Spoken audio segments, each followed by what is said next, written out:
Trinity even was like, Lara, why would you do that?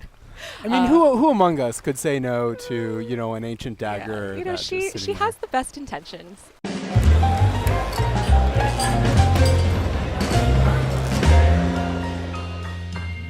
Hey everybody, welcome back to PlayStation Underground. You got Kristen and Zach here, and we are diving around literally in Shadow of the Tomb Raider out September 14th. So I was so excited to play this game because this is the first time in a long time that Lara has been able to swim in a Tomb Raider game. I remember in the classics it was always a huge deal, her diving into a tomb, going around, but look at this underwater traversal right now. Yeah, this looks awesome. We saw, so this was your second time playing the game, right? Second time, yes. So I got to play a good stretch of it, about 3-ish hours, I would say, this time. Okay. Get a little bit into the game, and Lara is definitely a Tomb Raider at this point. Like she knows what she's doing. She is surviving, and she's just like a predator hunting down Trinity right now, trying to continue to save the world. Gotcha. So in the last time we saw this game, there were some terrible incidents that had happened, right? With yes. Lara perhaps inadvertently triggering the apocalypse. Yes. Right? So Lara has been sort of on the hunt for this organization Trinity. By actually taking that artifact before Trinity, she inadvertently started a Maya apocalypse. Oops. Whoops, indeed. Trinity even was like, Lara, why would you do that? I mean, who among us could say no to, you know, an ancient dagger? Yeah. You know, she has the best intentions. So now she's trying to get ahead of them again. She's following a series of clues to continue to stop the series of events, all these cataclysms, and she's trying to get there before Trinity does. Gotcha. Because if they get this second artifact before her, they will be able to finish their plan. Okay. This is a great, cool sequence. Yeah, so this looks great. Last time we saw it, it was just like in a tomb, and you know, it looked very spooky and toomy. But this is the first of the jungle that we're seeing, right? Yeah, well, these are the jungles of Peru, and as you can see, Lara is using everything to her advantage. She can climb trees, she can swing from vines. Right, we just saw this rope takedown called the Eagle's Talon. There's a full set of skills that you can start to build out where she's using the environment to her advantage. And as you can see, it's to chilling effects. These guys are like, who is there? Yeah. God, it looks amazing. What are they so afraid of? They're afraid of you, Lara. But yeah, she definitely has grown a lot throughout the series. You know, in this sort of rebooted trilogy, you know, she started out as this unsuspecting college, you know, graduate. She didn't really know much about this side of the world. In Rise of the Tomb Raider, she was just starting to learn how to survive. Whoa. What was that? Lara does not know what that is. Okay. Neither does Trinity. Good. So yeah, Peru has a lot of mysteries. Has a lot of different creatures in the jungle. A lot of different people that she might interact with.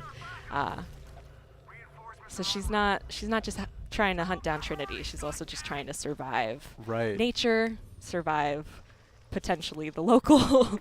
Yeah. Not everyone's happy that she's in Peru. Camp set up near abandoned oil factory outside a village. Of course, you're finding artifacts throughout this. Okay. I was going to say, there was a lot of time that I spent literally just combing every corner, which, you know, this game is so great for that. They have all of the hidden tombs. Right. They have the challenge tombs, which I especially love. They have the extra puzzles that are beyond just the main storyline.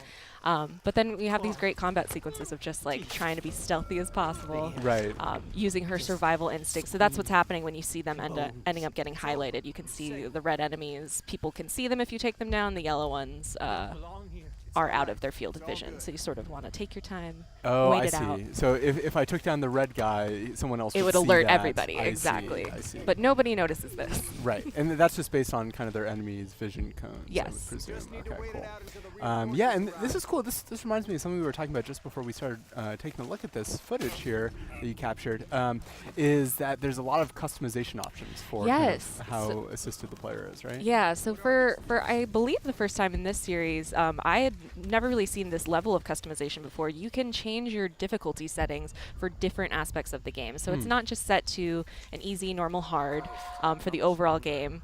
You can set it to that you want your combat to be hard, your combat to be super... Not a silencer. Mistakes were made. I think what happened actually is that he had heavier armor, so the shot hit his helmet.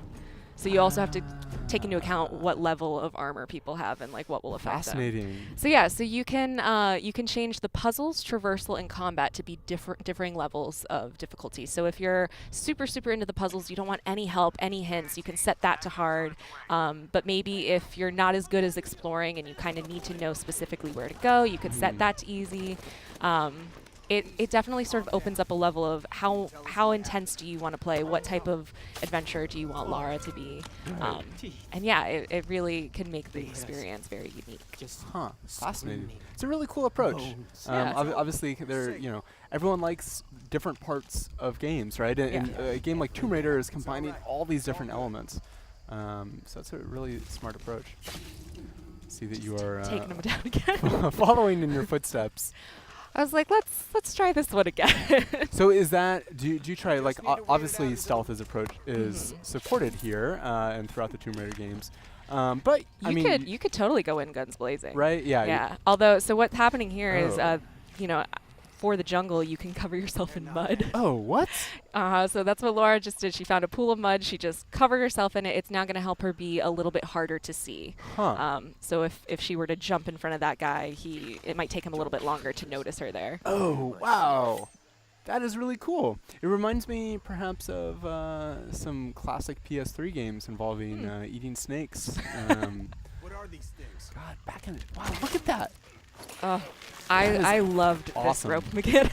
I can see. I was like, let me climb into every tree to take these guys down. It's a very showy, it reveals a very confident side of Lara. These involved. And I mean that's what she is at this point. She's not afraid of Trinity. She knows what she has to do.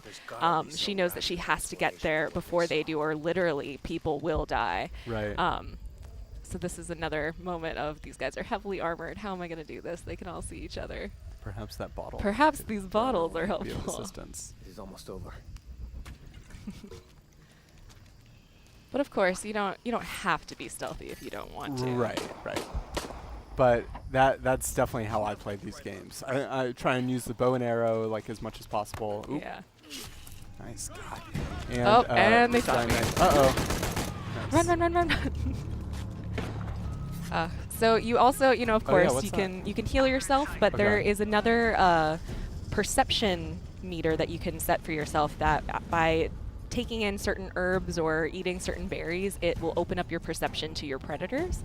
Huh. So I didn't use it, ended up using it here, but when you're hunting animals, if you're fighting animals, if you just eat some of that really quick, it can sort of heighten your senses, and you'll be a little bit more aware of what is stalking you. Gotcha. Right. Hunting and kind of crafting upgrades, of course, big part of the previous games would presume that's also in here. Exactly. Since we are in the jungle.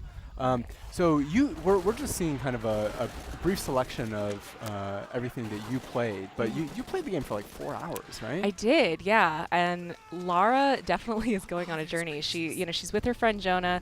This is a different section of the game. We're going to see a short little cinematic here of one of the other predators that Lara will end up running into. But Lara's with her friend Jonah. They're both working to stop Trinity. Jonah. Oh my God. That's not good. Lara's like, oh no. Yeah. Uh-oh. Jaguars of Peru. Speaking of predators. I was going to say, this is, in the previous 2 games, Lara would frequently come into contact with packs of wolves. She's sort of used to fighting really quickly, but, jaguars are very quick, very agile. It's going to take a different skill set to fight them. Interesting. So she's gonna have to take that on. So right now she's currently trying to find Jonah again. Their plane might have gone down. Whoa. So they've been briefly separated, but Jonah has sort of been this ally and friend to Lara throughout the series. He's an adventurer like her. He's always been a supportive character, and especially in this game, when Lara is in the mindset of go, I have to stop Trinity, I have to do anything to make sure I save the world. Jonah's sort of being like, let's stop, let's take a deep breath and consider our options while we go into this. Are people getting hurt along the way? Was there a better way we could have done this? Should you maybe not have grabbed that artifact that potentially started this apocalypse. Right. So she's sort of starting to have to rethink about the consequences of her actions. And while she does have good intentions, is it better to maybe go about it in a different way? Huh. That's really cool. I'm glad that they're exploring that angle of Lara's story, because obviously we see her evolving quite a bit from the earlier part of the trilogy, as far as kind of like how she's interacting with enemies and how she's traversing the world.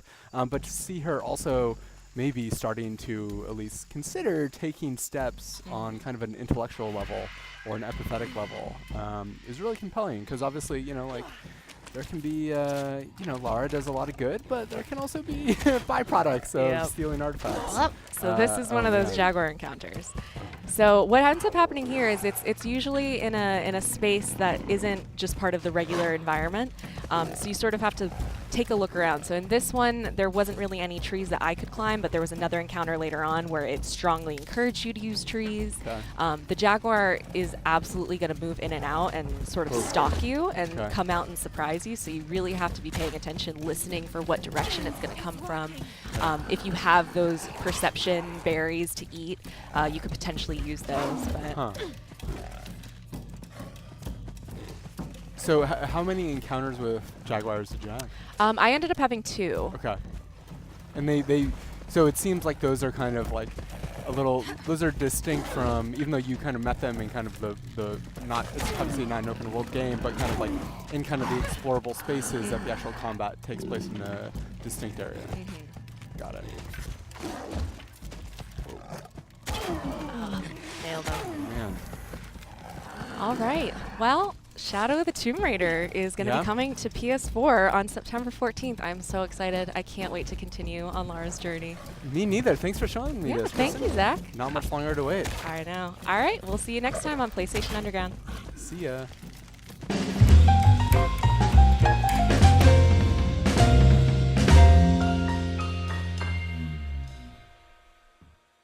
PlayStation